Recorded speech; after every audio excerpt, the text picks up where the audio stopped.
Oh my goodness. Make him stop. Make it stop. Oh, hello. Still have my work meeting microphone on. You guys remember this mic? This is the one from when I was in the office with Rocky Mountain Arsenal. Anyway, hello, and welcome to another One Lion of Code. I am One Lion, and today we are going to continue on with the project. We made some fantastic progress in the past 93 days, 92 days. Holy cow. 90 million. No, and the bot's down. Bot down. Bang Dukasoft. Oh man. Hello, Dukasoft and Tyron. And thank you so much for the follow, Mojo Forward. So we saw Mojo here on Friday, and it was a great time on Friday. I had a good discussion. I think it was Friday that we first saw you. I haven't been tracking that anymore. I'm just trying to do a better job of remembering. I'm restarting the bot now.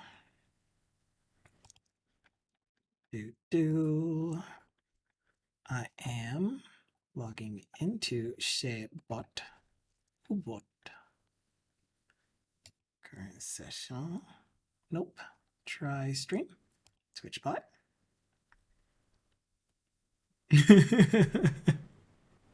And yes, Dukasoft is awesome.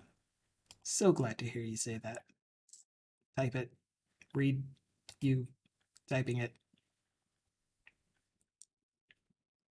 Come on. Log into the bot. You've got this. I think the bot is now in the channel.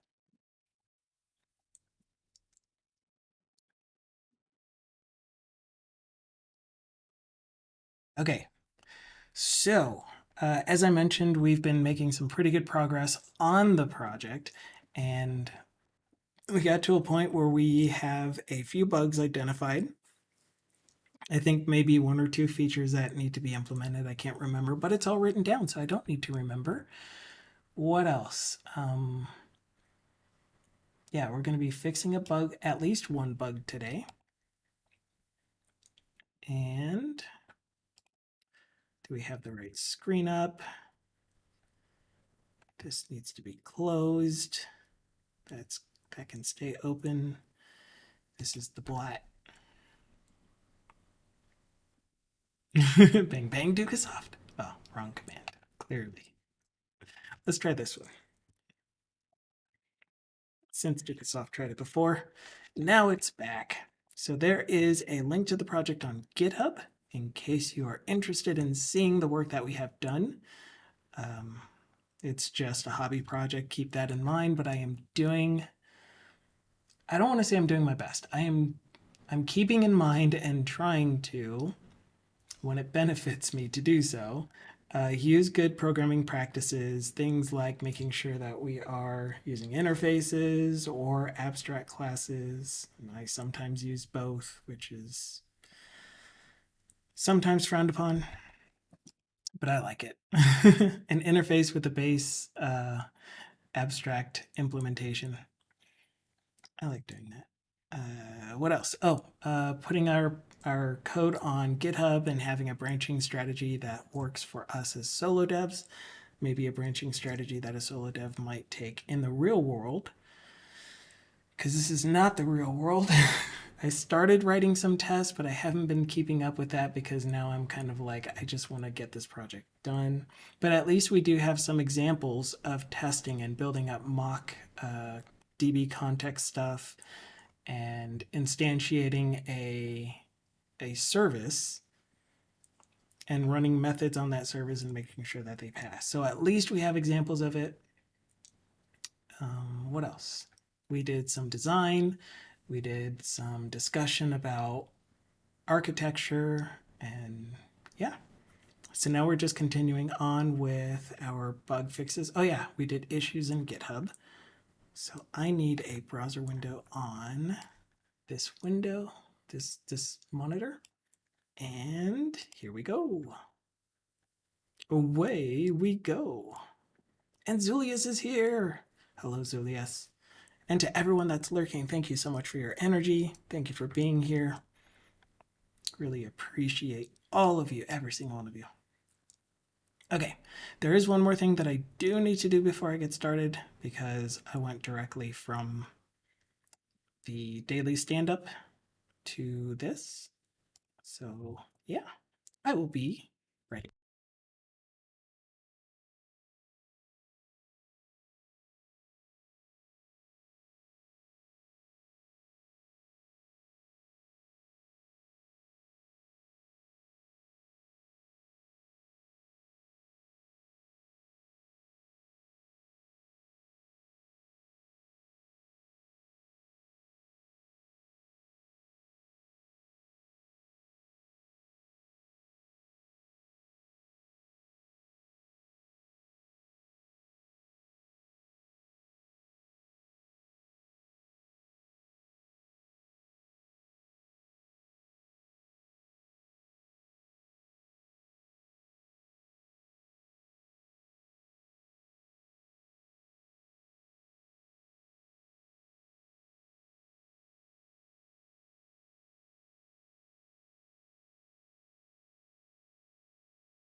And out of nowhere, he appears as a fuzzy mess.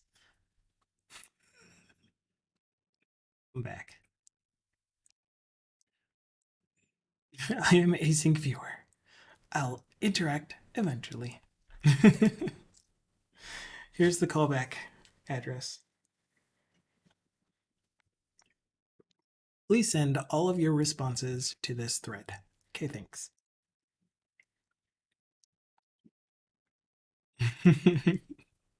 And Dukesoft awaits Gelator's answer. So, I hope you guys are doing fantastic today. It is Monday. It is the start of another week where it is a fantastic day, week, month, year to be a developer. So many exciting things, so many fun things to explore, and good times to be had. So, what exactly are we working on? On Friday, we had a guest on Community Day in the voice channel. It was none other than Deflux, and we had some pretty good discussions about his current project and his usage of SQL Server and how they're still using the old ADO type connections with Microsoft or system dot .SQL client. I can't think of goes in the middle there. System.data.sql client. Oops.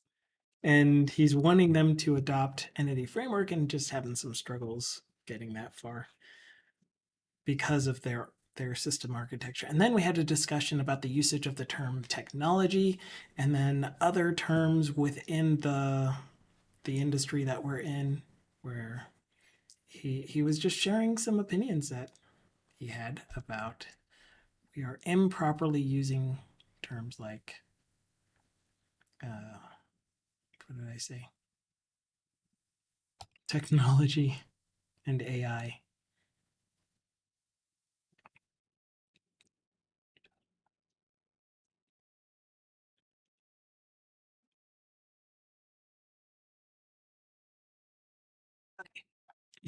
As I get super quiet. So, onto the project. Click this link. Take me there. We the other thing that we did on Friday was we created the branch for one of the issues, and this issue specifically is fixed transaction refresh on new transaction. So that is transaction history does not refresh properly when entering a transaction. And yes, we have 3 total features to be added and 3 total bugs left. And then lots of cleanup. Lots and lots of cleanup. But it's going to be awesome as soon as we do that. And then, of course, the potential for making it even better by opening up the project to the community for anyone that wants to try their hand at doing a PR. And, just some introductory stuff where this is a good playground for us to learn together. Together, we're here together. So, there are two places that we would be interested in looking for the issue that we are looking at. Number one would be the data entry form.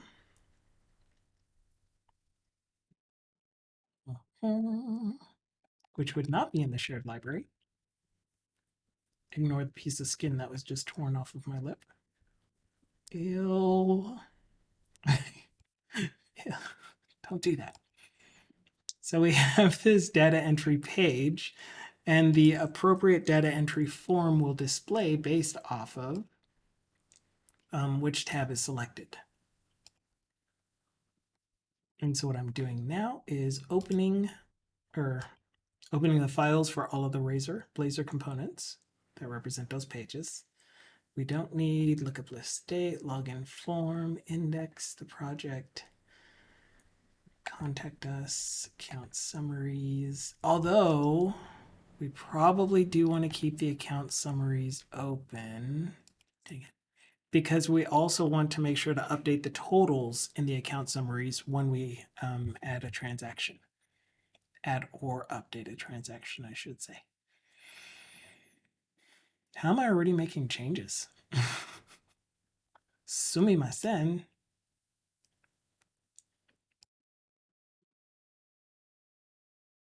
Formatted. Of course I did. Oh, wait. Because while we were on the stream on Friday, we had some discussions about, oh man, that was super helpful too. We had some discussions about accessibility. Man, I completely forgot about that, but now I remember. And that I've already started applying the stuff that I learned from that. And again, I believe it was Mojo Fawad. Don't quote me on that. But he gave me some information about stuff that I really, really, really wanted to consider. And now there are just some things that I don't have to worry about when I'm working on fixing the narrator issues that we have in my work product. So, what I was doing with narrator is since we have a desktop application and not just a typical web application, I and I apologize for all of the narrator shenanigans on Friday as well. But I think it was Friday. Because we have a desktop app, the app has a way of checking to see at some interval that I have no idea what it is. I don't think the app even knows what it is. It just happens on occasion.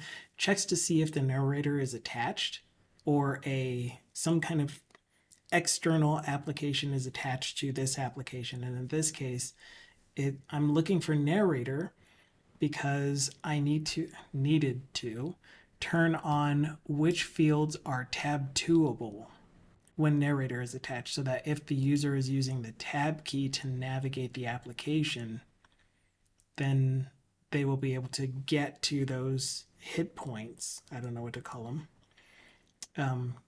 Get to those certain areas that I want the narrator to read out to them. That is incorrect. The approach is, and the mindset is, if a person is using narrator, typically it's just how they operate their computer, they would know to use the narrator hotkeys or whatever it's called. And that would be how they navigate a document. So what I need to focus on is making sure that I'm using semantic markup, making sure all of my ARIA tags make sense, that I have role tags on things, and studying other pages that are focused on accessibility to see how are they setting these up, how are they utilizing these ARIA tags, attributes, whatever you want to call them. But anyway, Tyron says, I got into the new Bing AI search beta and it's very interesting. You told us that you had signed up for it, but that's really cool that you were able to get it. So what's the experience like then? And of course, even though it's not community day, if you feel more comfortable or if you think that it's easier to say out loud, just let me know and then we'll set up the whole Discord thing. But otherwise, I'll just read off your chat if you feel like even typing it. And I've already finished that bottle of water. Next.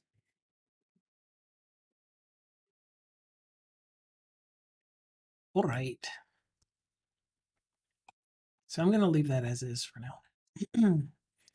So we need potentially the account summary, I said. Nope, don't need the CSS for it. All right, and you three, I would like your code behind files, please. Awesome. So it's similar to ChatGPT, except it will perform a search to add context on the fly if needed. Wow. So that is an amazing thing, is to give an AI, a natural language AI that's already been trained on tons of models, search capabilities, like access to use a search engine to find answers.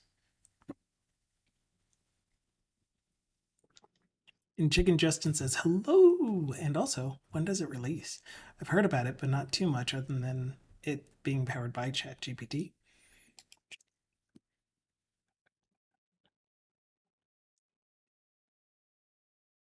We don't need the sass. We don't need the sass here, okay? Tone it down. Wait, no. We do need the sass. This is distracting. Also, this is the story of distracting.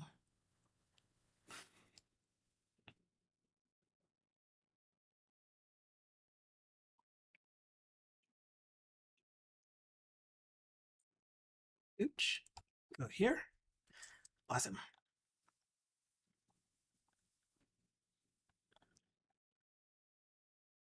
Oh.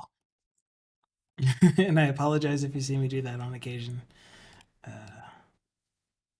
Conversation earlier today gave me some anxiety plus some emails that are waiting for me. But we're gonna keep going. So, does the regular data entry page have code behind? It does not. Okay, so the only thing that this page should, oh, because it has a code block. Put that in a code behind. And let's also find out what the deal is with that. I have a string. I thought I had a...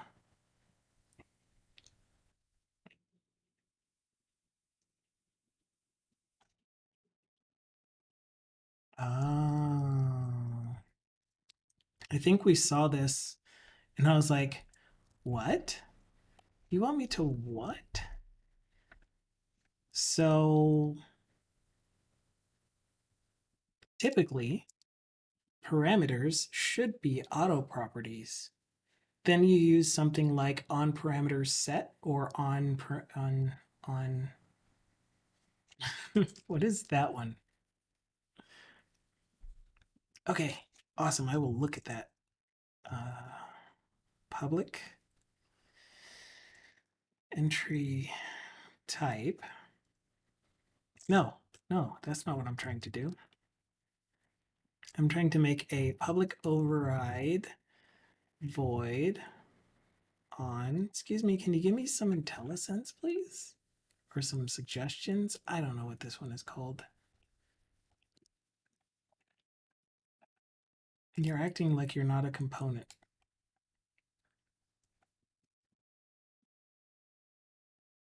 Set parameters async is the one that I was looking for, and the reason that it wasn't giving me any information in the suggestions list was because I made it void. It's like I don't have any public void things to override. I have a public task to be overridden. So it would be in here that I set my private variable equal to the new value of this property coming in. So we're going to fix that. We're going to do it the right way. This is going to be an auto property. Oops. And then we're going to update the value of entry type based off of the passed in value of ent type. Okay, I want to take a look at this thing. And of course, shareable on camera or not. What? What?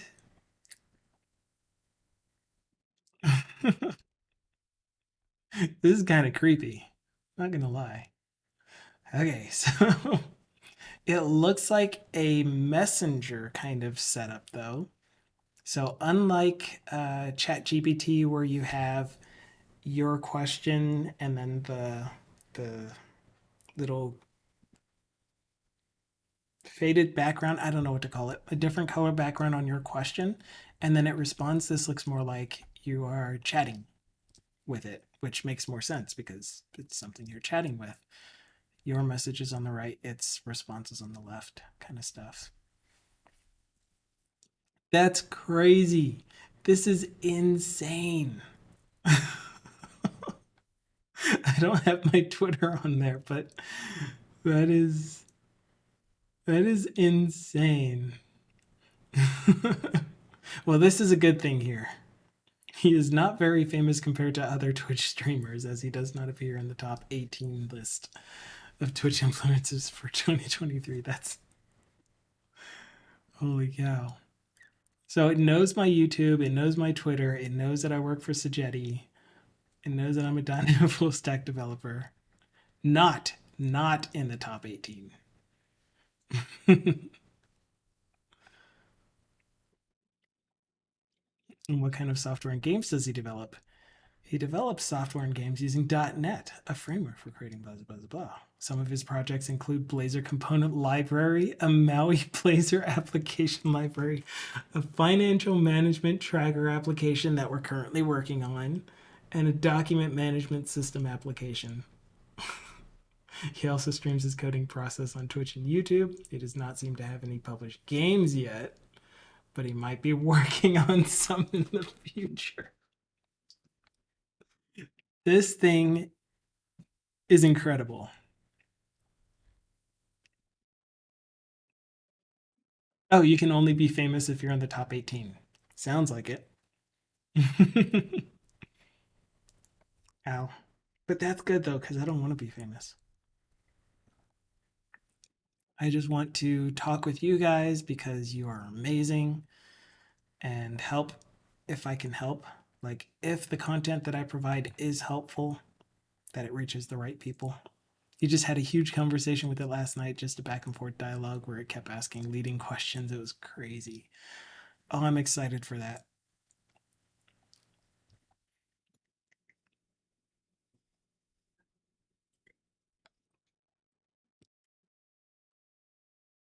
Yes, that's me on Twitter. But Dukasoft had to post it out himself. Eventually you'll be able to add the command for me. My most trusted advisor.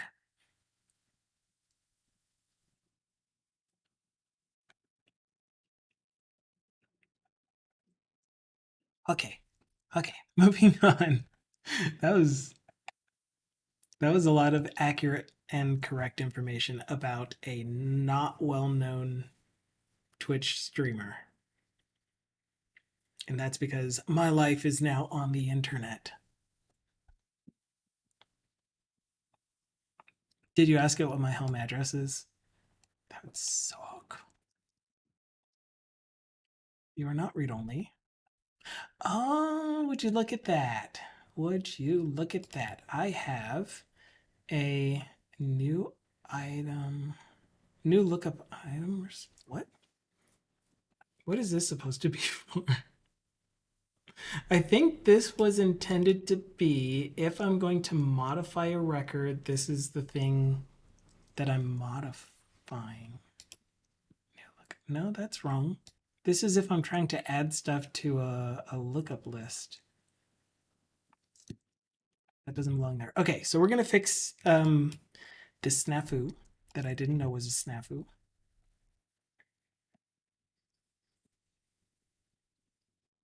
Oh yeah. Like my name will come up with my Google search result at least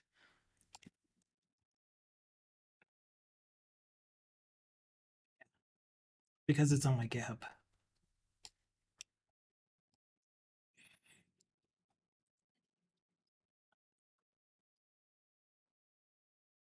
It's on my GitHub.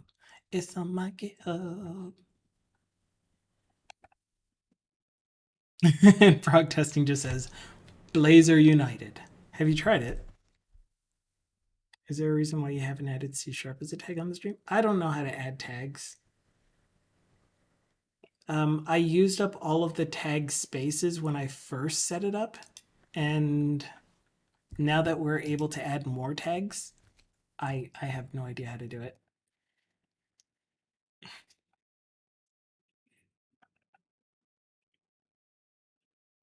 Nope. No, we don't need to see you echo. Nope.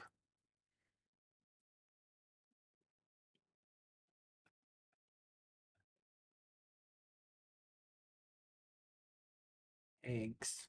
User tags. C sharp. Wait. Because it doesn't exist, it contains invalid characters.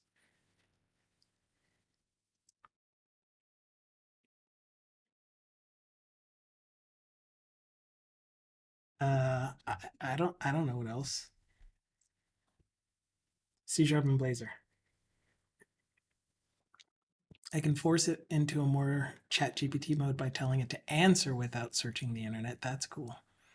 .NET. Thank you. I'm gonna do all lowercase.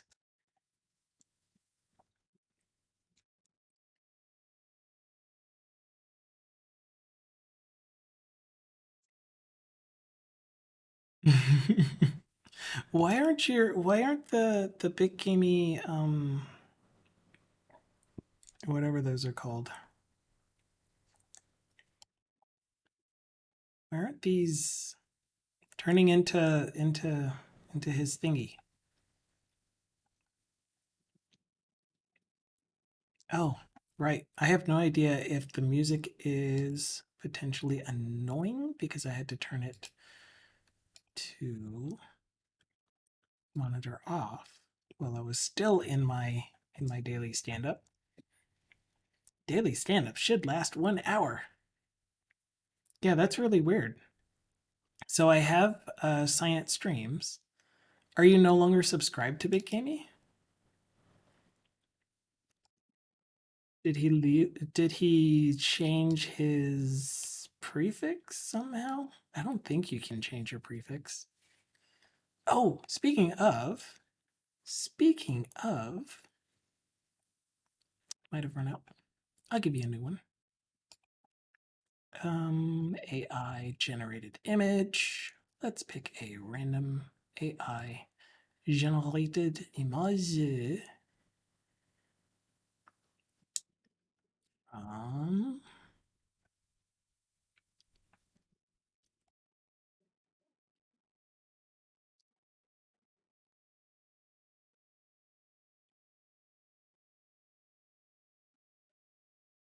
oh my goodness, these are scary. I'm kind of tempted to put one of these up there and just see what happens. No, no, I'm not gonna do that. That oh,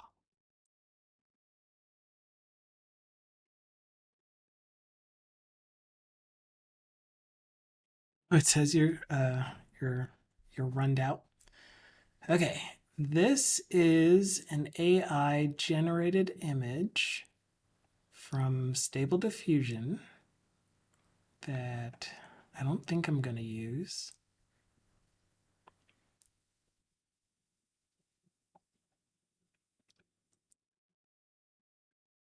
Here we go. Make it smaller.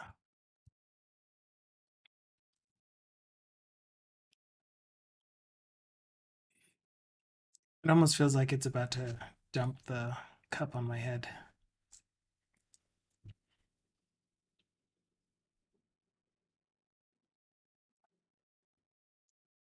Well, I'm not going to be a baby about it. Oli, you're such a baby. Or does it say such a big baby? Anyway, if you guys don't know what we're talking about, you should definitely check out a Bit Gamey stream. He is an awesome person. So much fun on his stream. He's a game developer working on a game called I'm a Dog. And do I have a? I don't think I do. Uh, I don't even know how to do this anymore because Dukasoft has been so nice to me.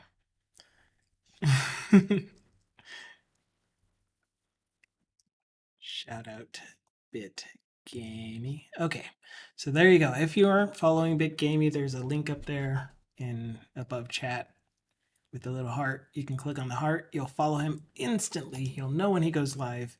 But yeah, he has a whole bunch of Snapchat filters that he uses on his stream. Sometimes they go haywire and break, but for the most part, it works pretty nicely. And he just has a lot of fun on his stream. He's very much more entertaining than I am. In the I don't know. You guys are the ones to judge how entertaining you think I am or not, but in the realm of interacting with his community and having activities for you to be able to do.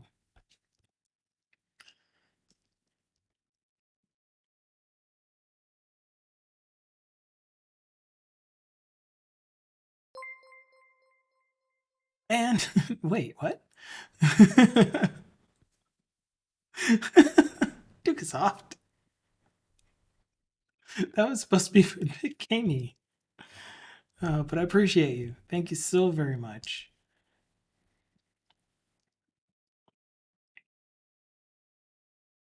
Okay. Okay. Here we go. You know what I don't know?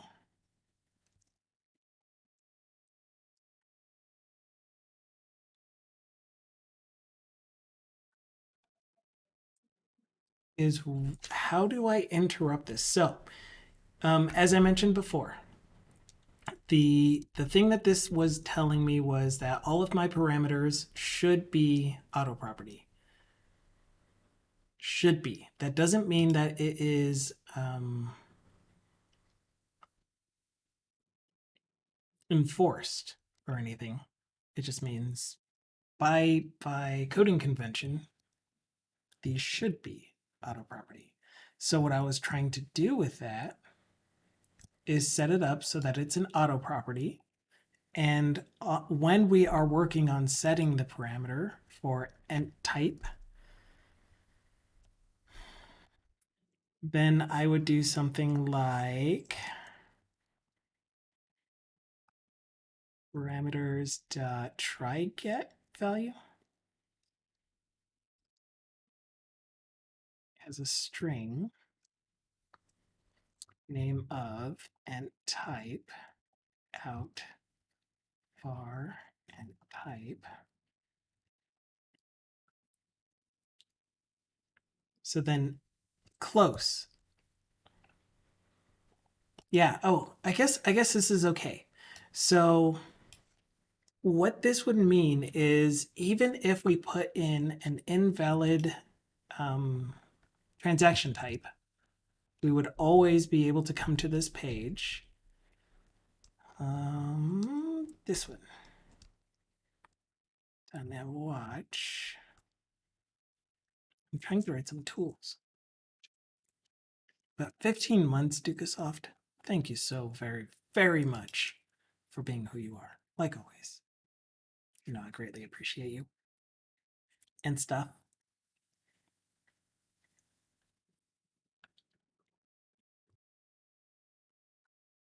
But what I would prefer to do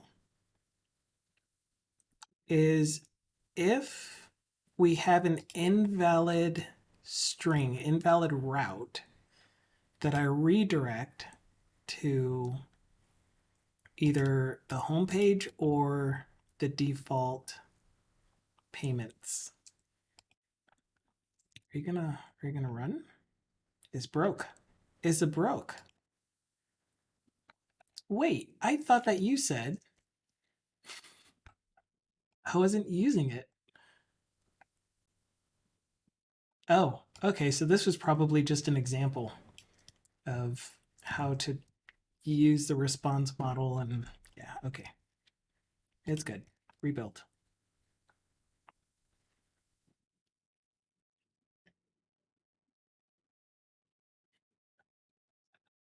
Okay, so you can see up here we have data entry, which put us directly at payments. But as soon as you click on another of these tabs, it puts us to data entry slash and then whichever one you clicked on. But this also means that we can do dot orang or orange, and that will take us to payments. Even though the URL will continue to say orange, even though it's an invalid route.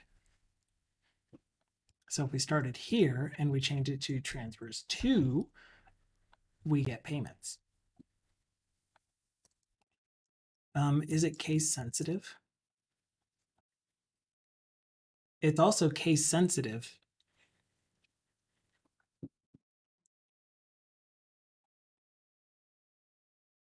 because we're parsing the string to an enum.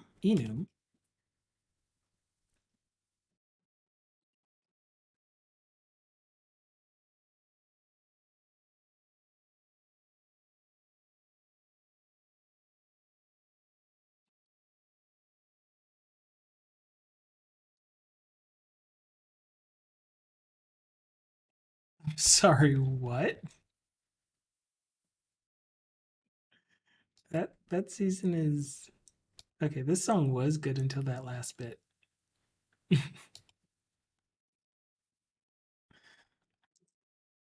Merry Christmas to Cassandra. That threw me. Um, gosh.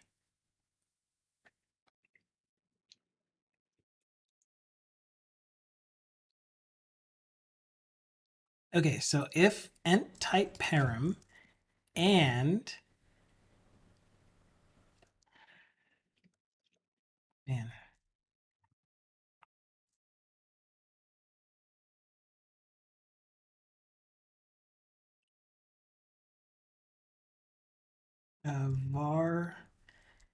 var ent type parse, but I don't want it like that. What I'm trying to do is say enum dot get values of ent type dot first or default where to string to lower case insensitive match is equal to the URL passed in to lower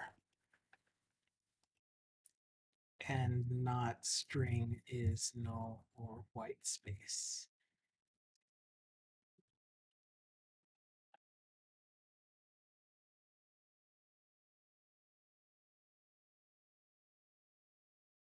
If not u has value. Nope. If so, aren't you a null ent type? Oh, default is going to be payment.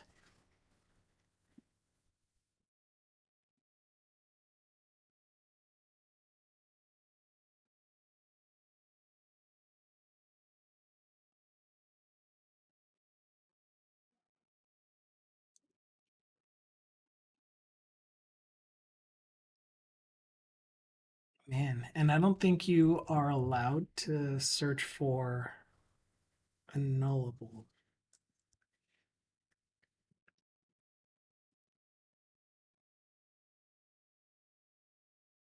So what I could do, and this is nothing to do with the issue that we're trying to fix. So if ent type, the passed in string dot to lower is not equal to our parsed ent type to string to lower, then I want to navigate to, yeah, I like this a lot, but what happens the rest of the parameters. Like if I did a return task completed task here, it's still going to try to set the parameters, and we're not going to um,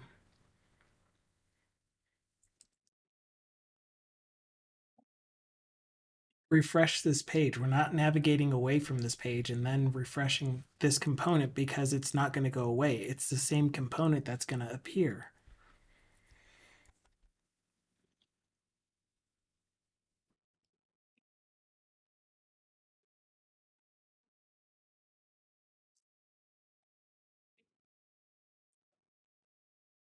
I honestly don't know what's going to happen when we do this. I don't know if ent type is still going to be set to the string that we passed into the URL.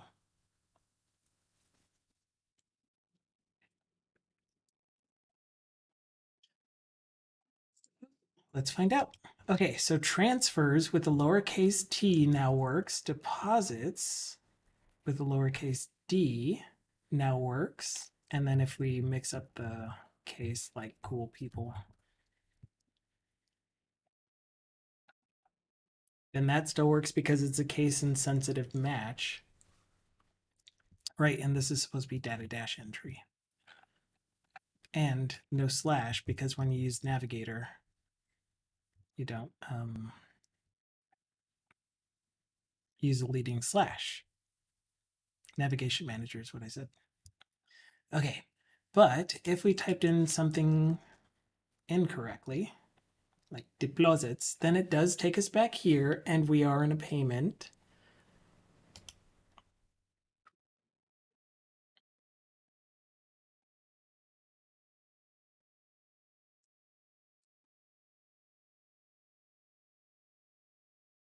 And we want to make sure to reset this to payments. But it's kind of weird because it's really hard to tell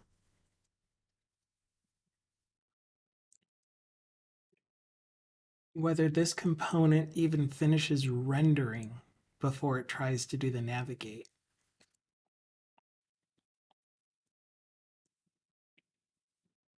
I don't think it does, and that's why we don't have to worry about the parameters getting set incorrectly before navigating. I mean, I guess we can look at the value of ent type.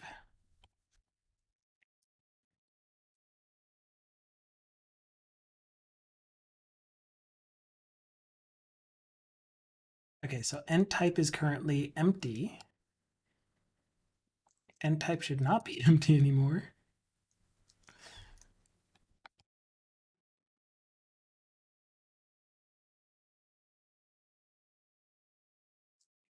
Either that or it's just not showing. Oh, right. All right. Alt Shift W. Control Shift W. Alt Control W. No. Okay. So I get it to work sometimes.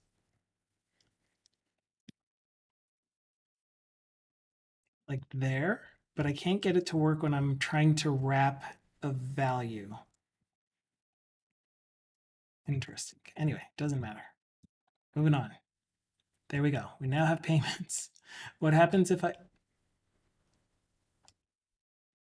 Are you reloading? Is that what's going on? Okay, it was just reloading. What happens if I put in my gibberish? Okay, so it stays empty. All right. All right. Good. Now we know. We're done with that. We fixed the suggestion that it gave us, or we took the suggestion that it gave us and said, all right, all of my parameters are going to be auto properties. I'm going to manipulate my internal values in the set parameters async instead. I'm going to go ahead and commit that as a local commit because that was separate work entirely. Updated component parameter to be auto property. And I'm sure that there are other places in the code where I'm using a not auto property. And I don't know why you're there. Get rid of this. I like having them on one line because my name is one line. Um, yeah, still. We're currently working on financial management tracker. We're doing both Blazor. Thank you. Thank you for posting that. I made a pun, which gets me all itchy because it's like I shouldn't be making puns. Oh my goodness.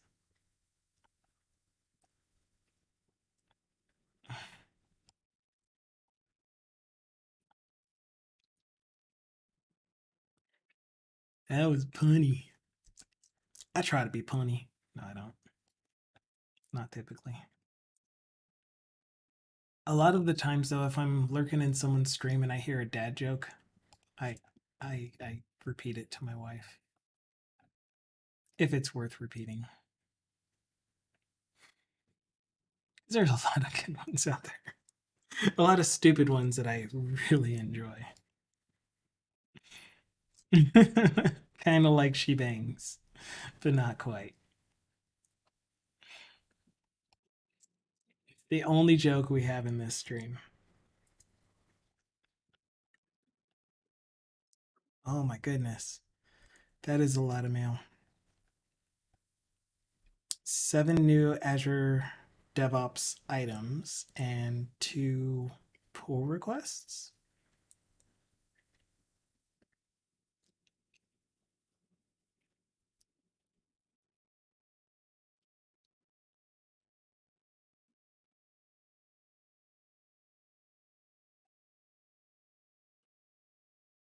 Ever wonder why bees hum? It's because they don't know the words. Or it's just easier to hum while you work.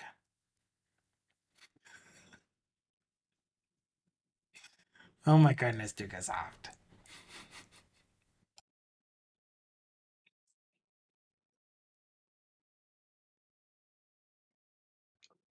Okay, okay. I haven't done anything yet. Anything towards this bug.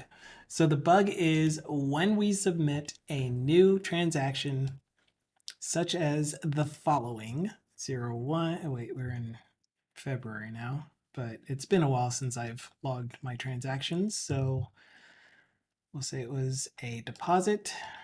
I don't have any accounts. Why don't I have any accounts? That's a bug. I wonder if I wrote that one down. When you first go to a page by navigating to it via URL, the lookup items don't populate.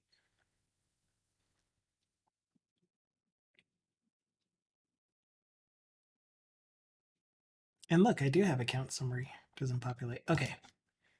So let's verify that that's the issue. Hello. Is it Nicor? Like Nightcore, but Nightcore? Anyway, hi.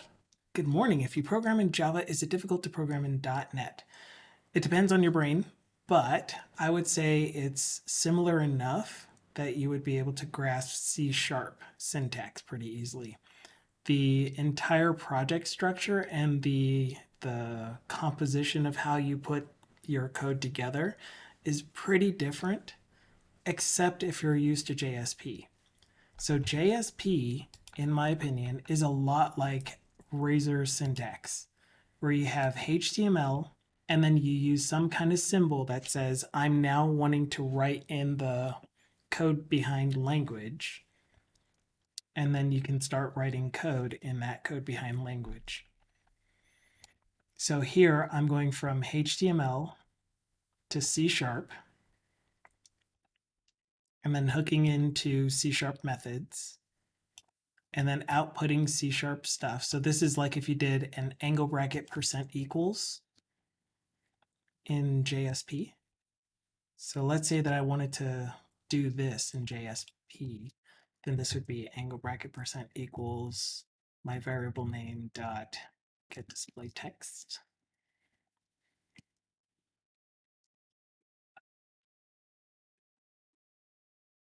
Or whatever the syntax is, but it's just outputting a literal from your variables.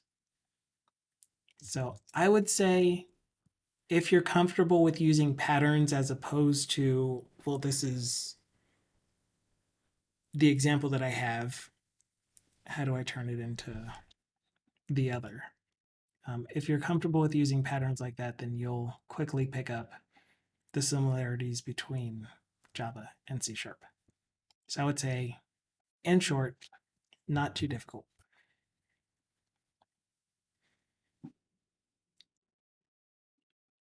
There are paradigm shifts, though, that your brain will have to go through, especially when it comes to naming convention. Oh my, Java naming conventions.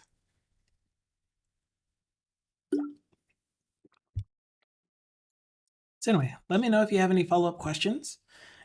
We do have a Discord server where we have tons of really, really cool people that are willing to answer questions like this and more. They can be as simple or as complex as you can think. Feel free to visit us there on Discord and ask questions there. Otherwise, feel free to continue asking questions on Twitch and or talking about whatever you feel like talking about. Bring up topics, preferably technology related, programming related. Yes. I need to caveat that now. All right. So we've been talking about when we submit a I was gonna create a new issue. And the issue that I saw was if we navigate to these data entry pages from the home page and we click on data entry, we get our drop downs, we get our list populated. But if we get to this page directly from the URL, we get our drop down. Money. If we go directly to the URL via full URL, we get what's going on here. Deposits. Oop, I meant deposits. And look, it redirected me to data entry because that was an incorrect URL. Yeah. Very interesting. What about you, transfers? I need a beta tester. No, I just need a tester, a QA tester. Okay, so it's an issue specifically with deposits. So does that happen when I go to the deposits page for the first time from application start? Actually, let's try from here first since I already did that. Populates, and then from app start, data entry, deposits, we have accounts. Okay, so the issue is, one more thing to check is what all lists are affected, account and deposit reason.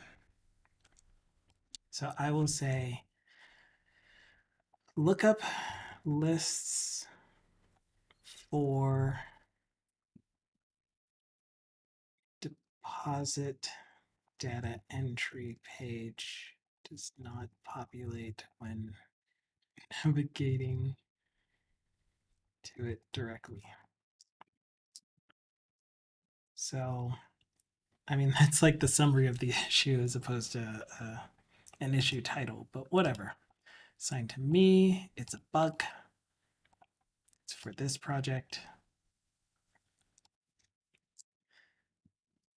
When navigating to the deposits data entry page via the URL, via the address bar, e.g. navigating, I guess, IE.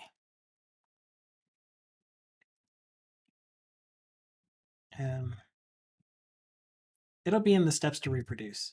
I don't need to put it here. The lookup lists for account and deposit reason do not populate.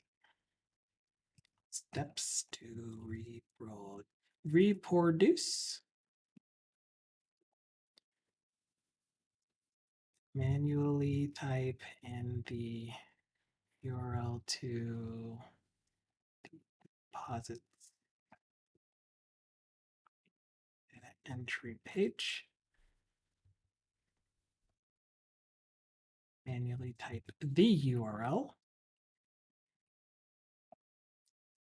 into browser's address bar and press enter or go or whatever. I don't care.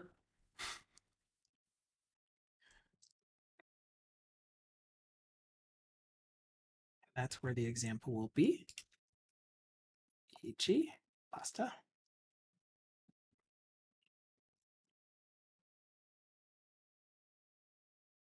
And notice that the account and deposit reason combo boxes are not populated. Expected. The account and deposit reason select list. I'm going to call them select lists.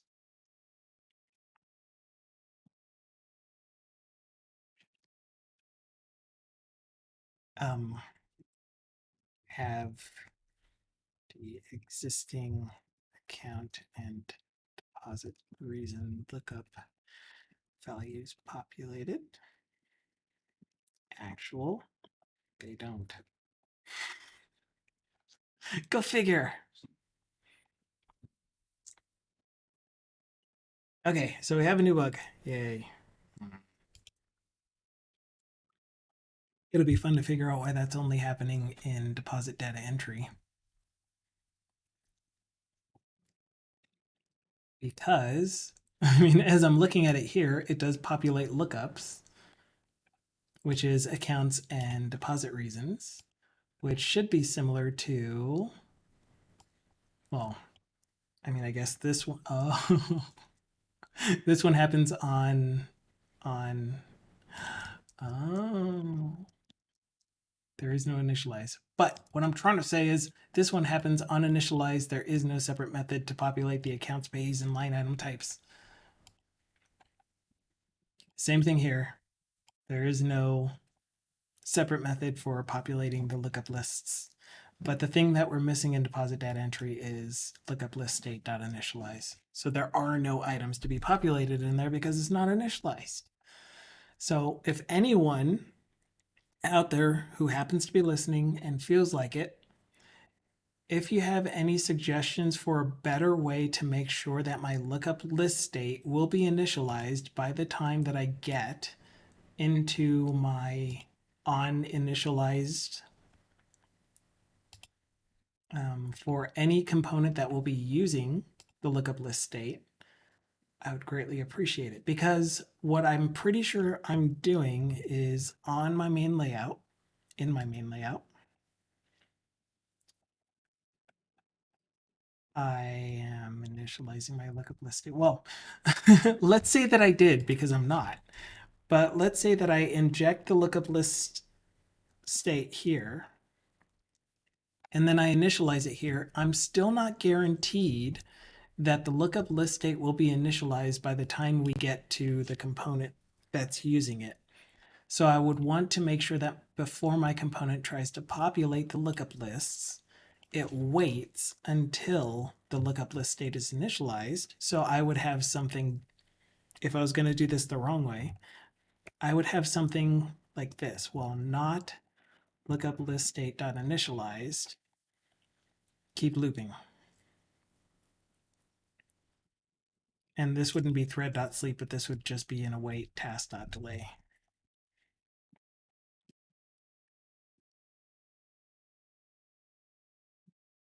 And so it would keep looping. And if there was ever an error with lookup list state not initializing, then this would be constantly looping.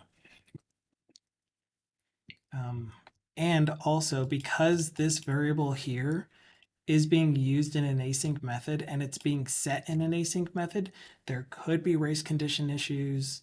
There could be other things that I'm not quite considering, but that would be my approach for doing it. I would put some kind of block on all of these get lookup items. I would actually put it here, to be honest, in the method. I would say while not initialized. But then that's going to hold up anything. Like if I call this in a way that blocks the UI thread, um, then it would hold up the UI thread until initialize happens, which may be never. So live coding is saying when I did WPF, I did not use the built-in events to initialize stuff, manually kicked off some sort of initialization manually. Obvious downsides. The upside is code is simpler because you can guarantee the stuff is ready because you only kick off the init stuff after you're ready. Exactly. So what we're doing in my work product is there's an entire, most desktop apps, you have the luxury of having a splash screen that says, I'm loading the app, please wait. During that splash screens part is where we do all of our initializations for stuff that needs to be ready for when the UI is fully running. We don't really have the luxury of doing that with web applications. What users would expect from a web application is that you go to the site and the site is shown to you and you can start interacting with it. This whole thing that Blazor is doing with the loading progress bar and all of that, it's not typical of web applications. So that's why when prog testing came in here and shouted Blazor United, that's what's reminding me of this. We're going to have the availability to say, give me server pre-rendered stuff on the first load the WASM stuff in the background, and then on the next run, because the WASM stuff will already have been loaded, that initial load is just going to be very quick, and you're not even going to have to worry about that. Yeah, web apps do have spinners, but users are going to expect that when they come to a page, the page is going to load, and maybe my spinner will be here in the drop-down list, but the page itself is going to show. So the spinner is intended to be for specific parts and pieces. You disagree? Yes. Agree to disagree. Done.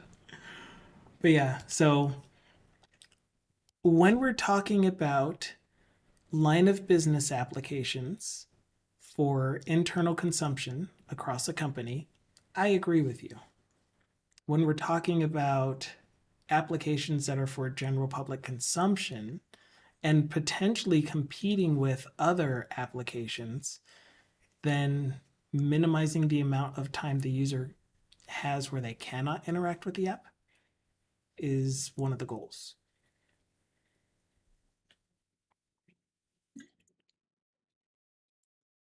Again, opinion only, because I'm not a market researcher, so I have no clue.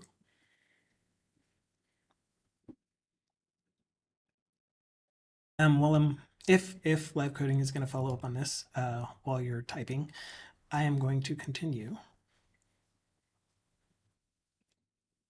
Okay, cool. So it's another one of those things where it's aspirational application. No load times. User can interact with the app immediately, and yeah, by the time they get to the thing that they want to use, that needs to load in the background, it'll be loaded. So for me, like what I would do is, well, if it took longer,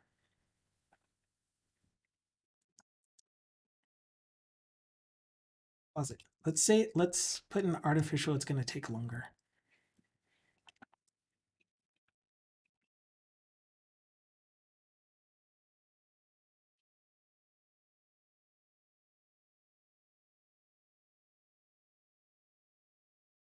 And ignore this.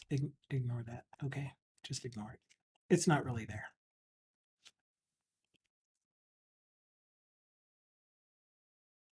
Oh, wait. That's interesting. I took a completely different approach to this one. So what I think is happening is this lookup list state changed is not getting fired. And this is not happening.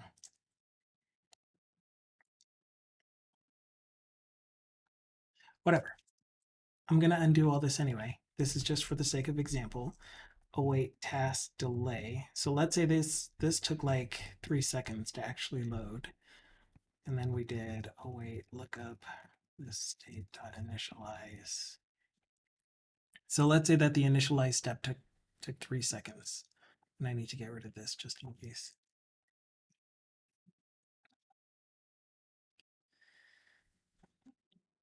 And then because I'm getting rid of this up here, we're going to need one down here after it's done populating lists. Are you guys nullable? You guys are nullable.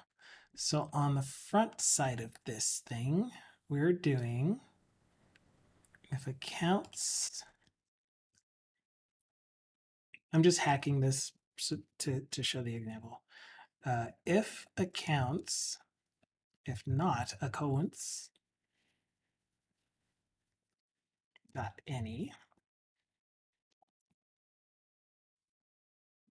then we're going to have option value empty selected loaded.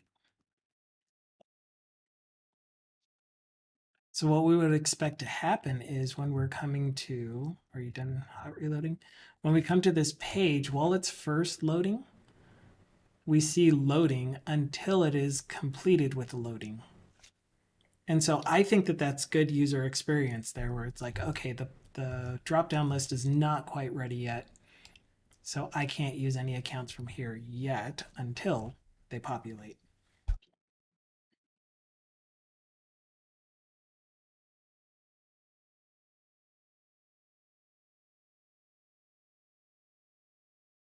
Right now it's not even re-rendering after the load. And it's all because of this here. So I'm telling lookup list state to initialize during this on initialize async, in which case the initialize property should change and it should be set to true, in which case we would then follow up with the populate lookups, which would set accounts and deposit raisins, and then we would trigger a re-render. So I'm not exactly sure why that's not working. And if this finishes before the first render, then that means that on the first render, we should have values in the drop-down list, but we don't. We're not working on that bug yet. Why am I still trying to figure it out? But anyway, point is, I have something that needs to be initialized before it gets used in multiple places. And I want to initialize it in a way where I don't need to tell it to initialize in each place that I'm going to use it before trying to use it. Because my initialize also has a guard, which again could potentially cause some issues. Because if two things call this at exactly the same time, they both see that it is not initialized and it's not initializing. They both get to this line at the same time, and then they both try to set these variables at the same time. These are not getting set in a thread safe context. So our race condition here is on these two variables. So what you would typically do is put a lock around this statement so that only one thing will be entering this at a time. The problem with locks is you can't use them in a threaded context. So I need another way to do that too.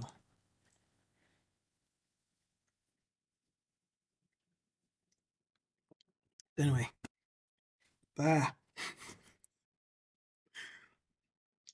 we'll get to that when we get there, right? So many concerns, so many thoughts. We're trying to fix the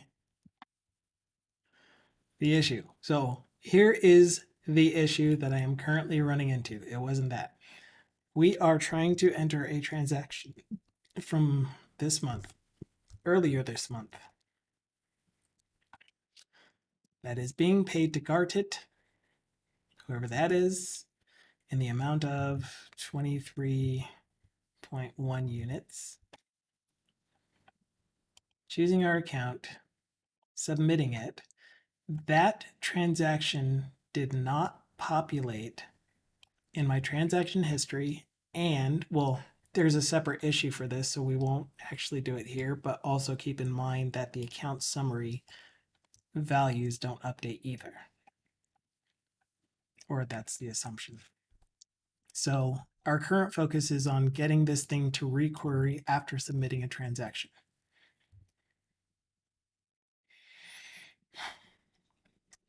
So here we go.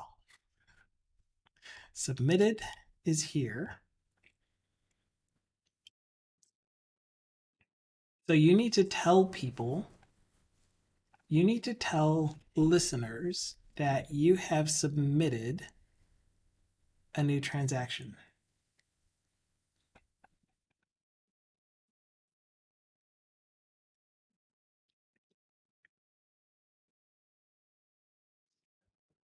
So here's another crossroads then.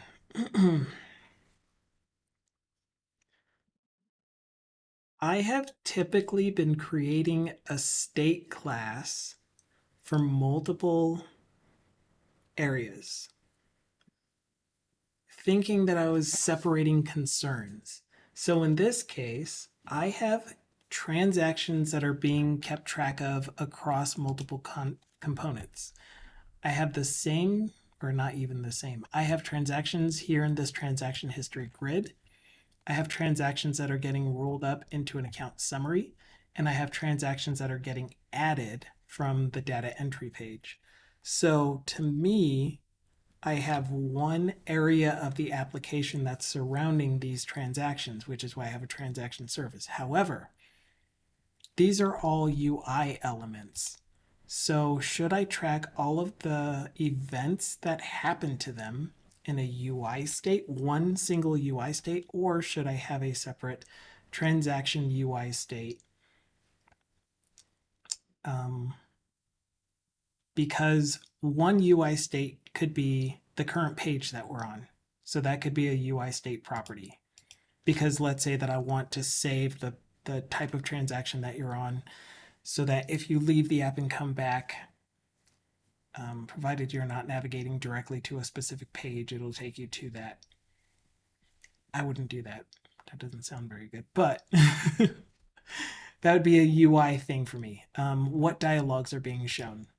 This dialogue here would be controlled by either the transaction state that says I'm showing a dialogue, or a UI state that keeps track of all of the possible dialogues that could be shown and then says this dialogue is showing.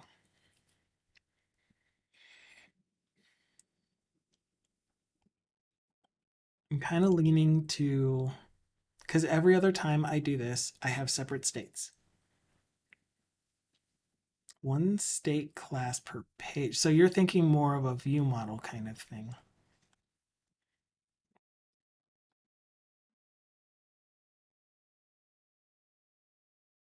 Yeah, a gut feeling seems to me like you'd make one state class per page and store the which page I'm on state somewhere else.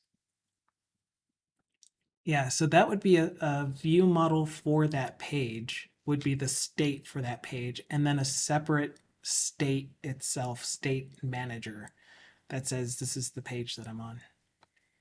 So all of these properties or private fields here that I have for my payment entry would be its own view model for this payment entry page. That makes sense to me.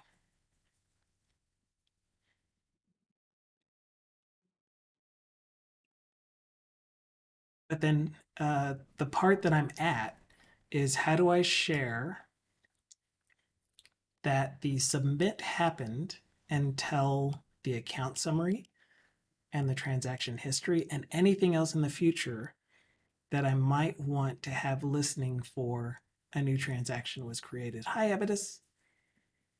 I usually do that through a state class that is dependency injected and then an event that gets raised.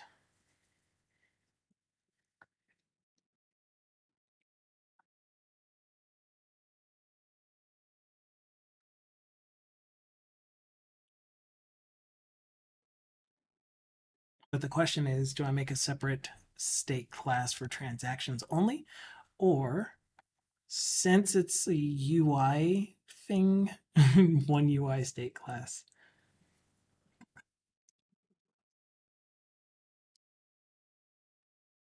Let's since there are no opinions on it then, back to work, Peter, as he tips the bottle.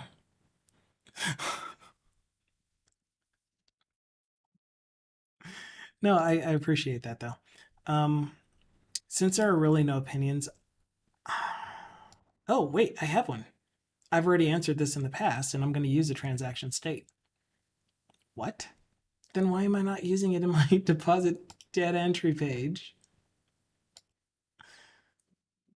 That makes absolutely no sense.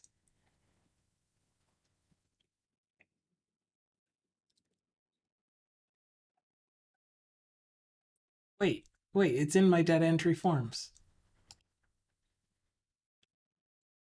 but not all of them.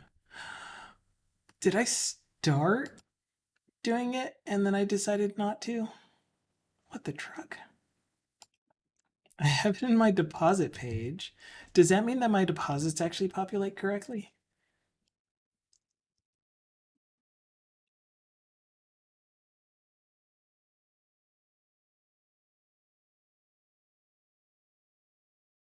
Oh, okay. So I kind of remember this. The answer is it does fire the event and it does update the transaction history because transaction history is looking for the event. However, it does not populate correctly. What the truck? Did this update too? I didn't quite notice. Let's watch the save. Well, yeah, because it would have added to this number. Um, let's say U is not pending. Okay. I don't know. Is it? I haven't been paying attention. 5687500. Okay, so no. The account summary is not updating. That's a separate bug. We'll fix that. But at least on enter transaction,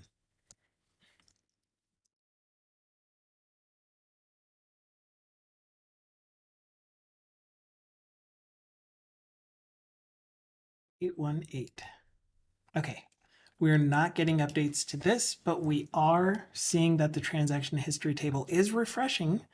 It's just giving us only the new transactions as of the latest transaction, not giving us the whole list back. So we can already see what the issue is going to be from intuition.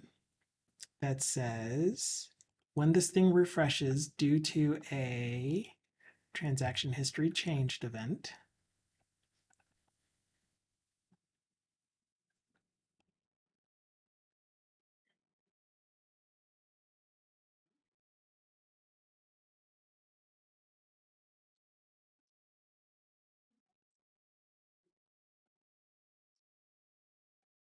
right? This is the thing that keeps our transaction history. When this thing is refreshing, it is overwriting the values for deposits, payments, and transfers instead of adding transaction. Why does this say add transaction to list?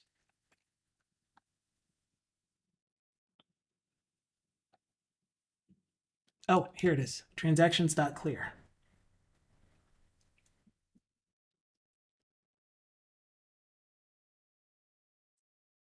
What if I just did that?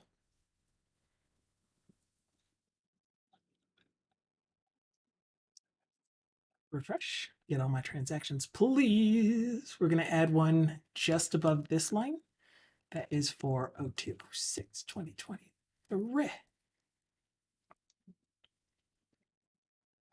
Right? We can't pick an account.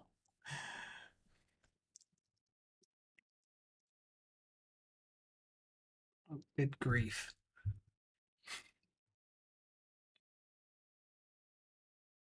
Okay, so I said on the 6th, please. On the 6th, we should see a new row appear just above this one. And all of the rest of them duplicated. Huh?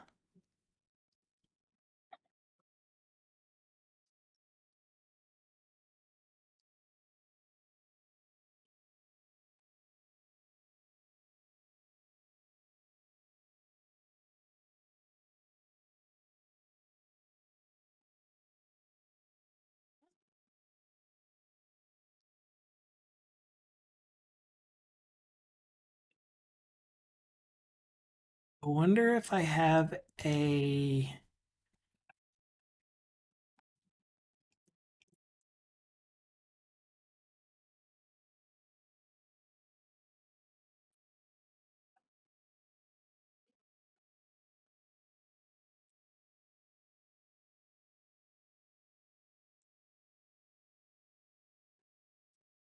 an inverted if.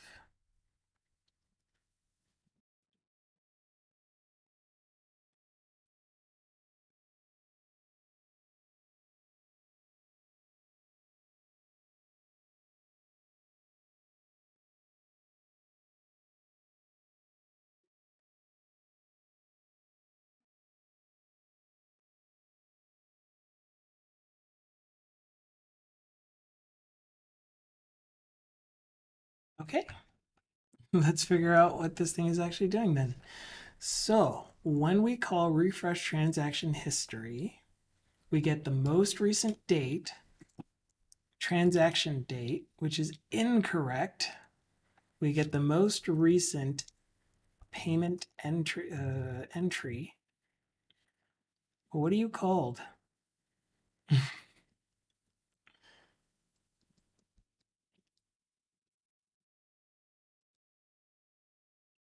Wait a minute. Do I really not have a date entered?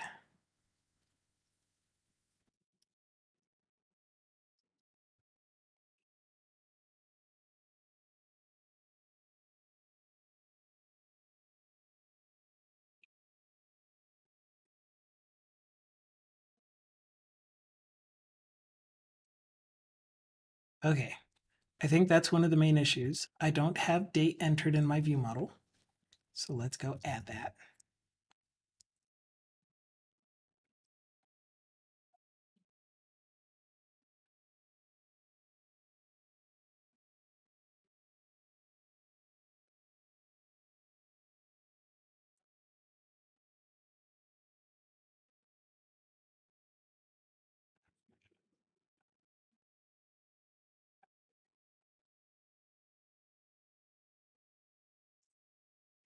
This is going to be bad.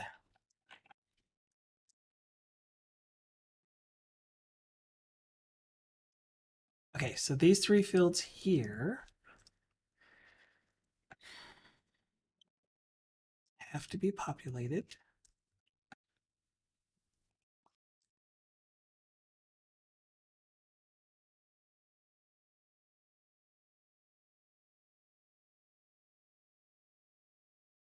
It's going to default to datetime.now.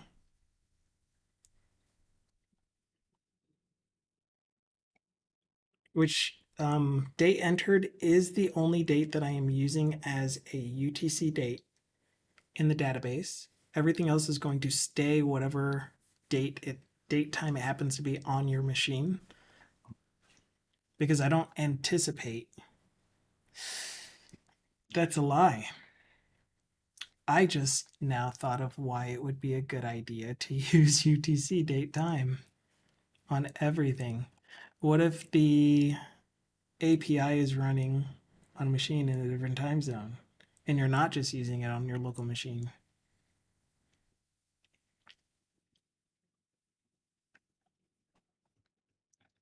Considerations. Considerations. Finan man project. All dates in DB back to. So I already made the decision not to store them in the databases UTC because when you pull up the records, I want it to be based off of the actual like transaction date. Let's say that you entered a transaction date of 5/5/2022. Then it would use 5/5/2022 midnight of your time zone.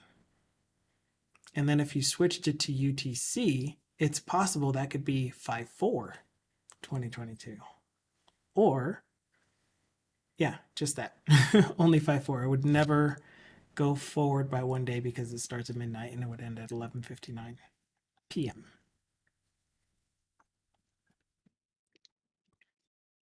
if you are at UTC. Or maybe maybe it's only ever the day before. I don't know. I can't math.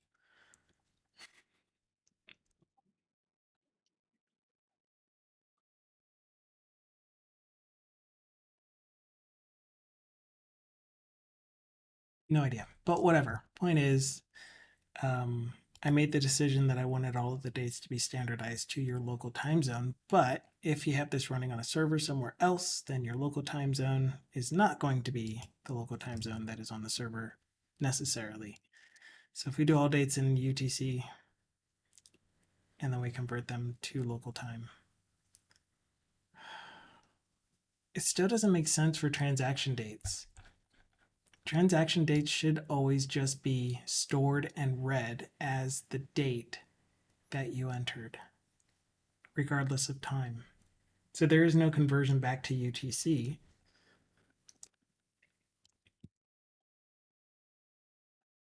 So it doesn't matter. It doesn't matter whether it gets stored in UTC or local time. This guy, back and forth, back and forth, back and forth. So here we go. Date entered, we will get, we need the other 2 or 3. Payment, transfer. Gimme. Pasta. Nope. Pasta. Yes. Pasta. Save. Save. Save it all. Make it all save. Okay. Then we need to update our getters.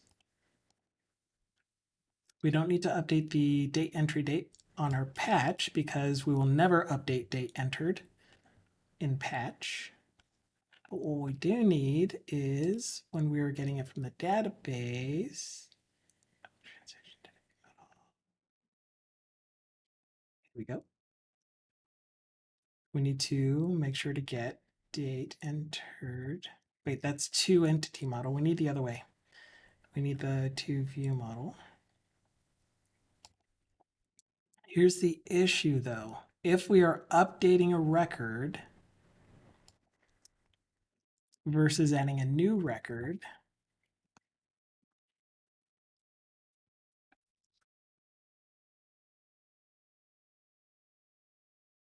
so I guess if model.transaction ID is 0, this is a new record, then we want datetime.utc now, which is the date that it actually gets entered into the database.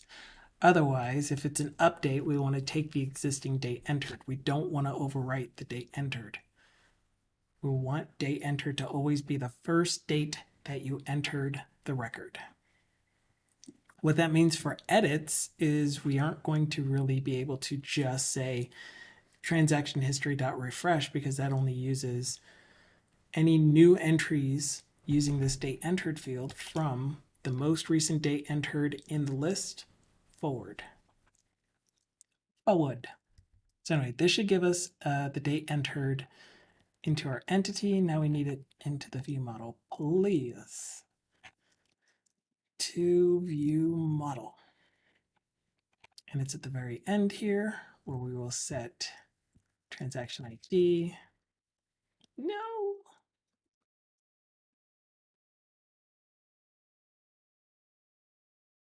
The enter date. Oh my goodness, wrong one. They entered to the records. They entered. And that should fix us. That should fix us. So now when we are refreshing the history using this method, we're going to base it off of the most recent date entered and then get all new records from that date entered date. So when we were creating a new record, remember that we were going to get UTC datetime now.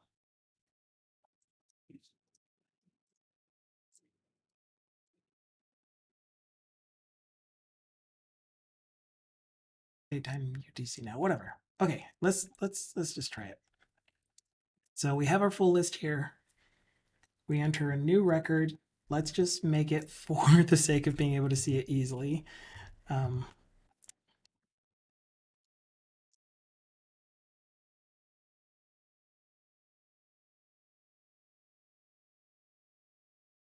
On a date after the most recent, so a transaction date after the most recent, so we can see it show up at the top. This is a lot of paychecks. $23.52. And now we get an error when trying to submit. That's my guess. Oh,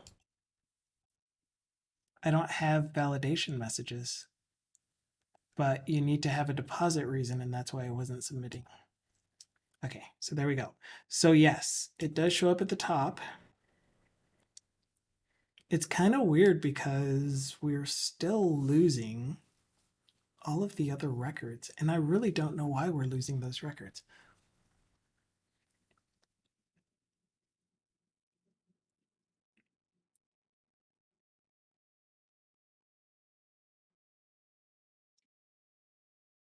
Are these really all records that I entered today? Yeah, okay, so there you go. We're getting back all of the records that I entered today. And so it still doesn't make sense why not clearing the list causes us to get duplicate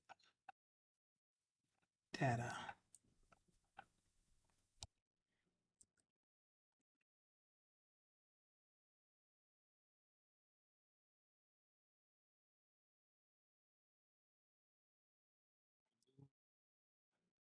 Oh, okay, okay. So if any of you haven't seen it, which I'm sure all of you have already seen this, the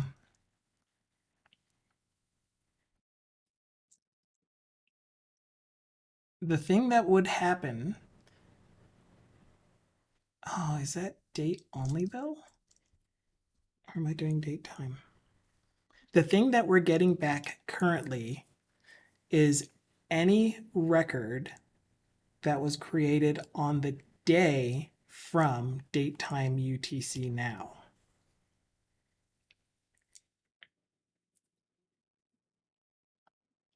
From the most recent date time UTC now. So it's going to be 213, and it's only comparing the date portion of it and not the date and time portion of it. So let's make it do that first.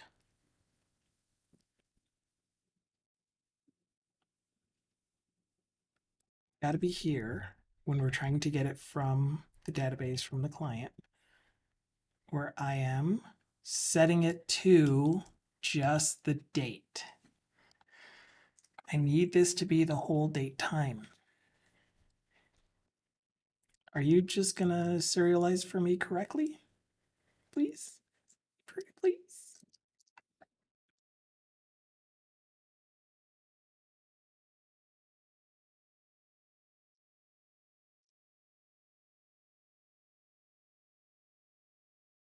I thought I.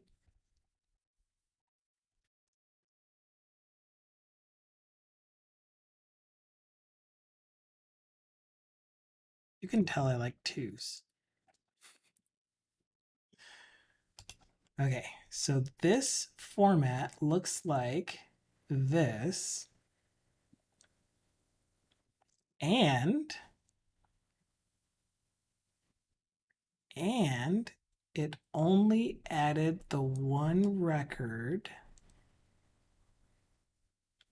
to the end of my list without duplicating any of the other records. Look at that. Wow. I still don't understand.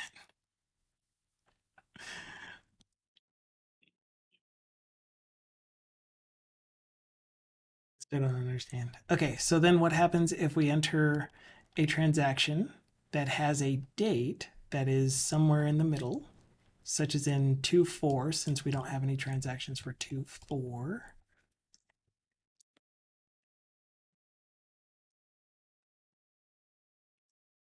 I need to add more deposit reasons so that these don't all look the same.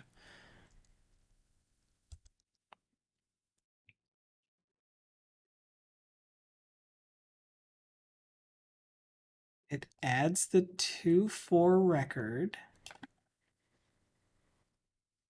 and it does not duplicate the other records. Oh, it duplicated the 2-9 record.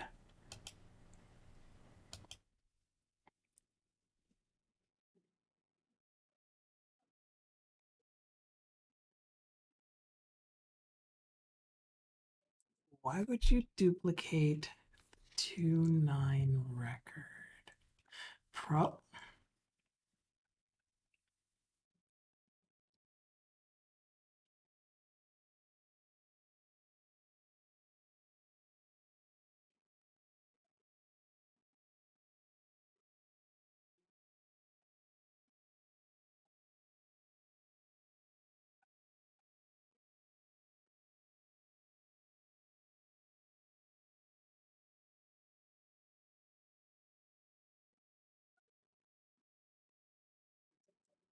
Oh no.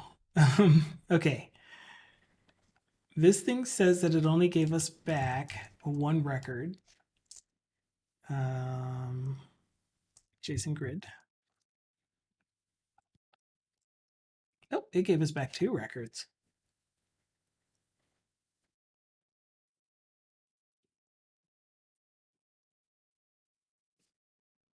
It gave us back the 213 record and the 2-9 record and the 2-4 record. Okay, so that would be an issue on the server side of things. So let's go check out the transaction entry service on the server, which is right here actually.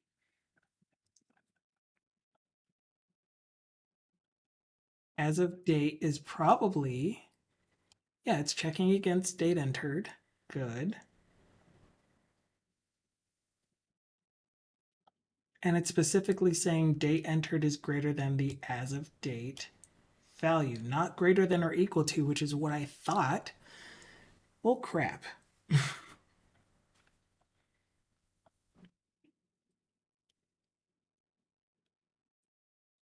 Dang it. So what I thought happened was that the request sent over the date entered date from the 2-9 record, which is 70958.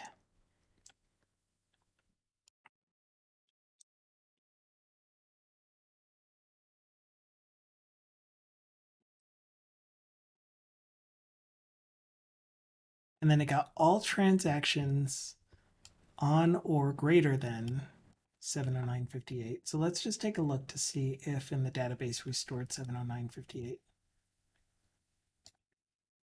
for that deposit. Transaction record. Find admin? Tables? Anyone? Salad. No, right click data. Come on, pay attention.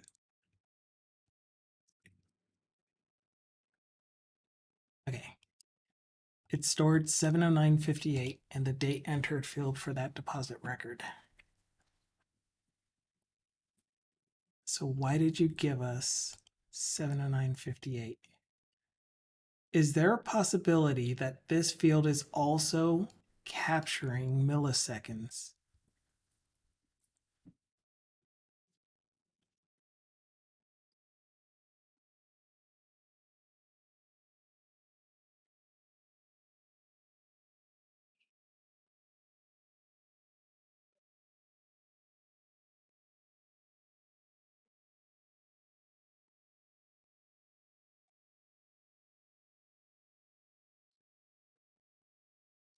Okay, what I'm going to try doing then is formatting my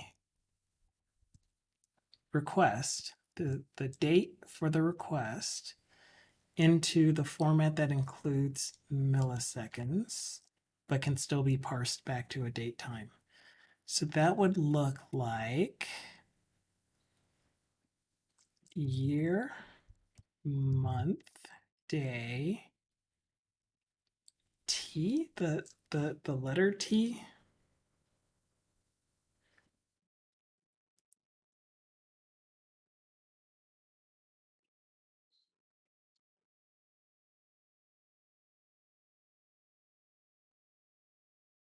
The letter T to 12 hour.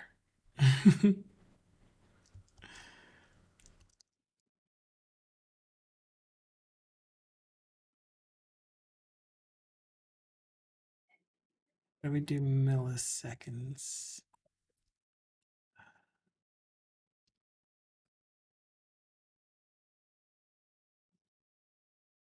Wait, what does sortable date time look like?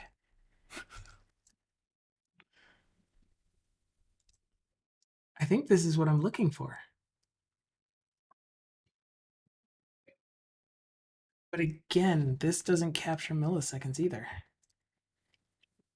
Hey, I was pretty close though. Look at this, capital T, and then hour, minute, second. But how do I get the millis on there? So what we sent over was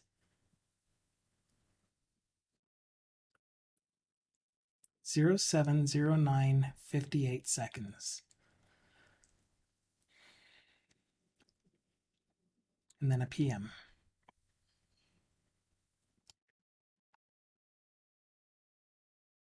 But yeah, I'm gonna take what that thing just told me, which is in single quotes all of the individual parts, then the capital T. All right. So this, but each of you gets a single quote.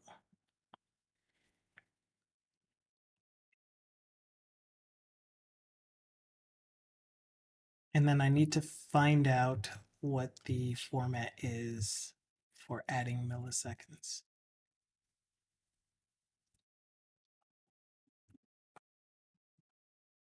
C# date to string milliseconds.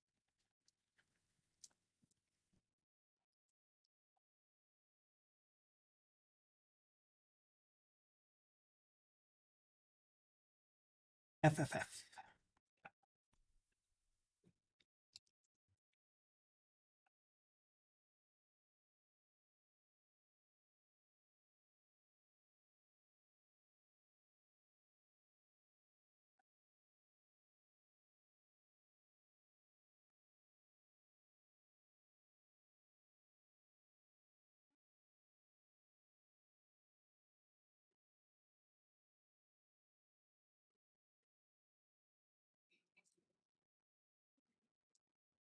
Yeah.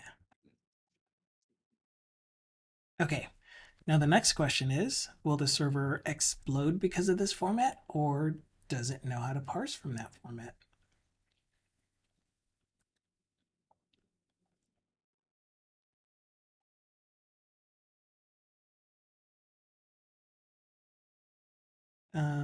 We'll do the first.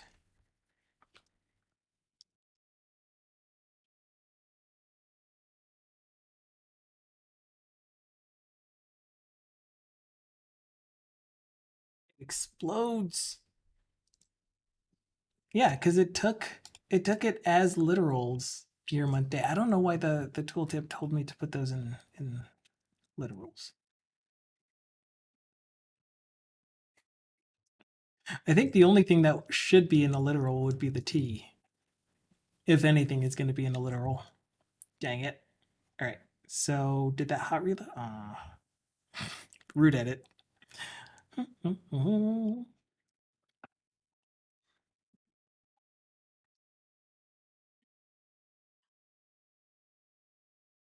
Dang it. 0131. I'm trying not to put more than one on the same day, just to make it easier to read.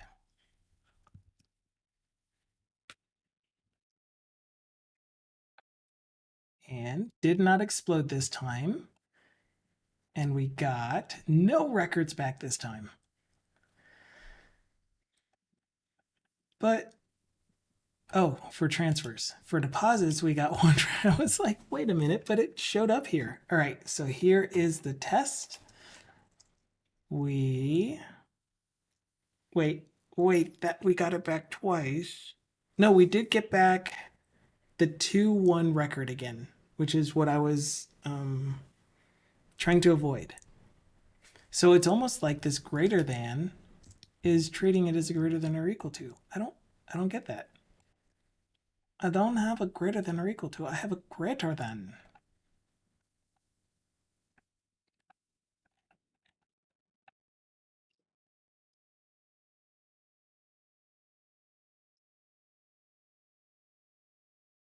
That is so weird. Okay, we're gonna debug. Unless anyone sees anything obvious.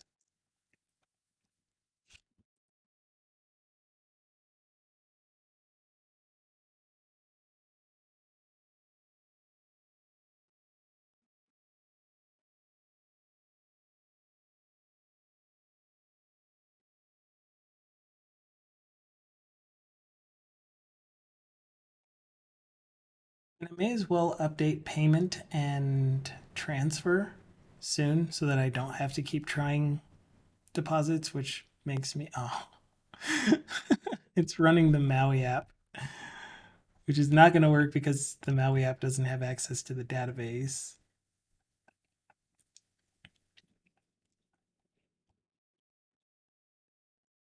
Dude, just cooperate.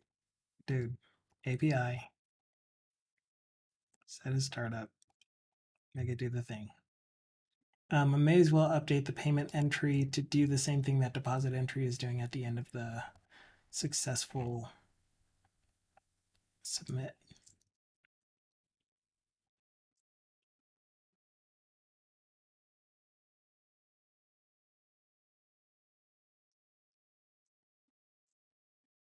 There, or was it above? Oh, yeah, we may as well. May as well. Just do it. Just do it. Do it right now. Got my mind set on you. Transaction state. You get a transaction state. And you get a transaction state. And you get rid of all of your unused usings.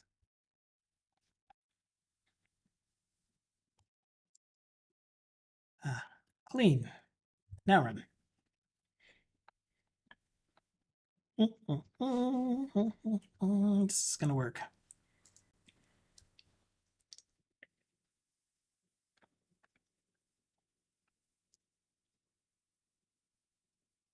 Load. Okay. 02/10/2023. Vindiz. Subtotal 23 units and 45 subunits. I'm checking. All right. Add transaction we don't care about.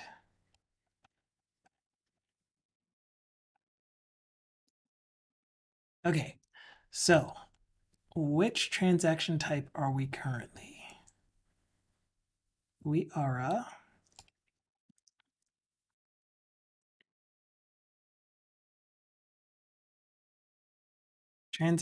transfer. We need payment.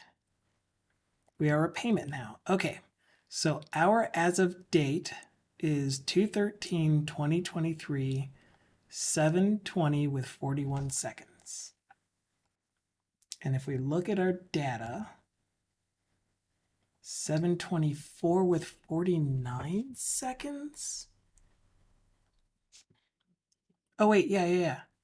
Sorry, we're looking at the record right before it. So 7:20 with 41 seconds. 7:20 with 41 seconds. We're looking for strictly greater than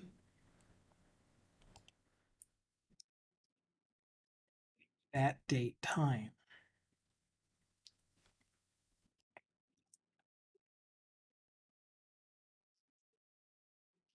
And did we switch over to deposits? Yeah. And now we're back in transfers. And now we're back in deposits. There's payment. Okay. And now we're back in deposits. There's payment. Okay, so here's our transaction query. Can you please materialize? And it says there's only one record.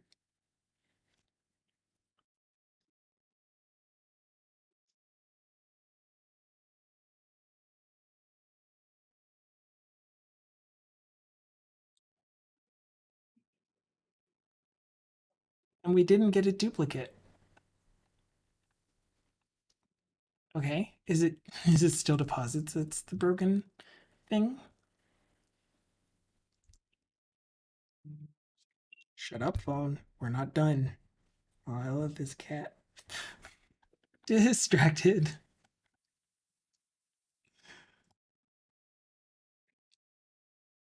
Any hints on getting a Twitch bot to auth other than reading the docs? Depends. Which kind of auth are you doing? From a client application or on a server application? So are you having your server be the thing that talks to Twitch, gets updates, or are you having your client be the thing that's subscribing to all of the Twitch updates?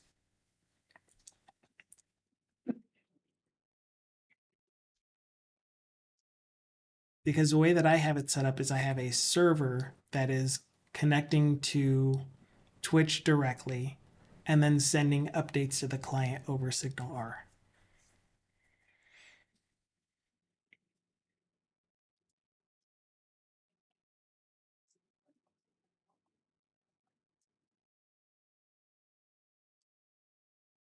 Yeah, okay. So on the server, you would still have some client pages, but you want it to be done on the server. You would have a token. So let me just hit submit here.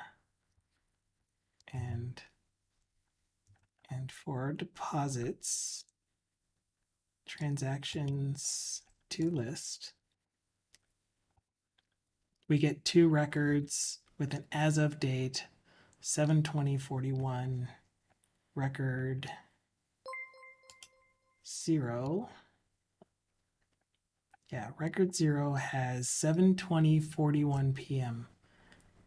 Why is this one not doing the same thing that the payment record did, where this one is actually saying I'm getting all records greater than or equal to?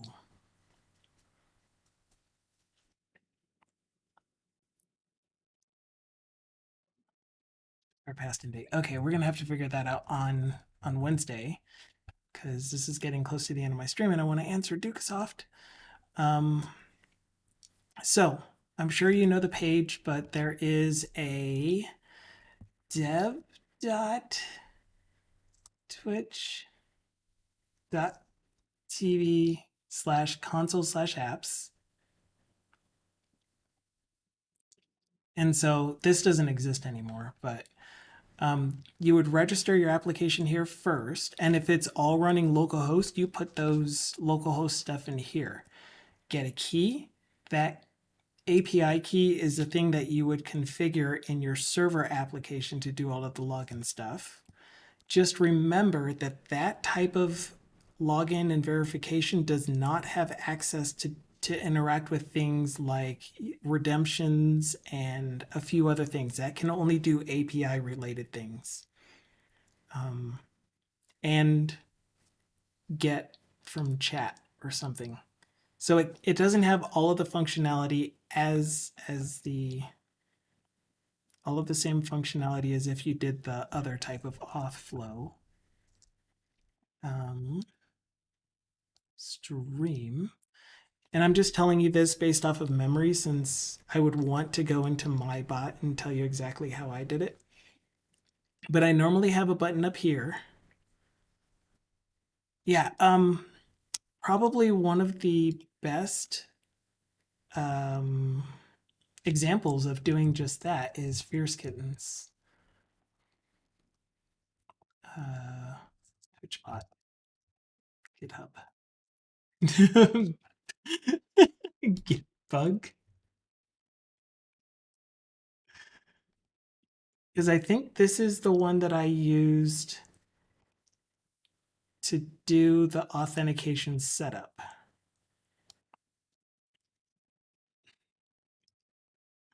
So this is the one that I used as an example to do the authentication setup, I think. I used so many when I was doing the initial stuff that I can't fully remember. But yeah, definitely give that one a shot. We can talk more in Discord, but I do need to head back to work. But first, didn't I get a notification? Somebody did a something, and I wanted to thank them for that something. But it's not showing up in my activity feed.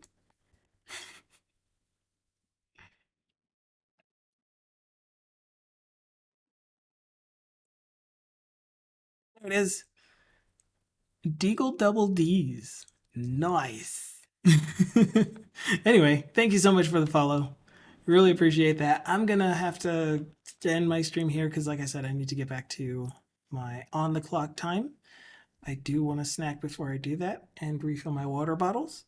But definitely reach out to me on Discord Dukasoft if you run into issues following this example or want more information.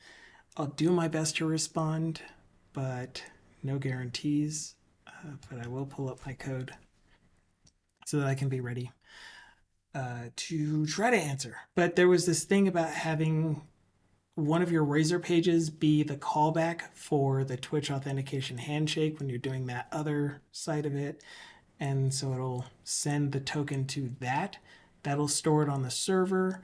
The server will be able to listen for chat, listen for redemptions when you do it that way, and everything is gravy. But like, I don't know if you saw when I had my bot up, the only thing that I do in my bot is push the button that says join channel.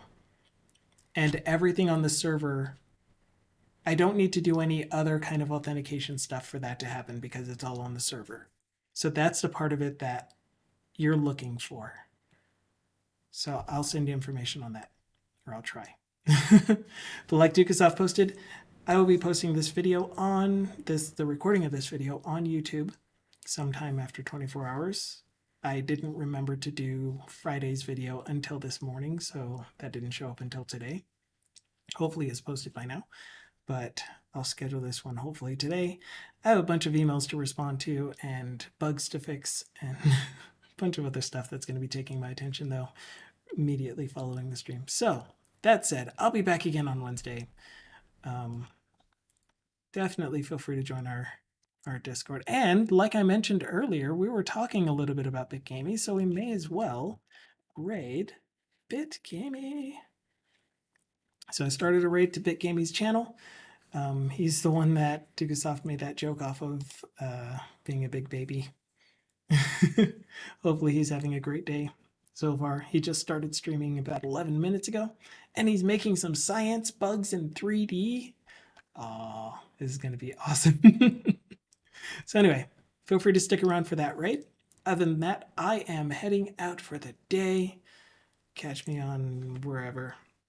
And thank you, Deflex, for the good streams. The video featuring you as our community member and discussion should now be posted to YouTube from Friday. Deflex was our esteemed guest.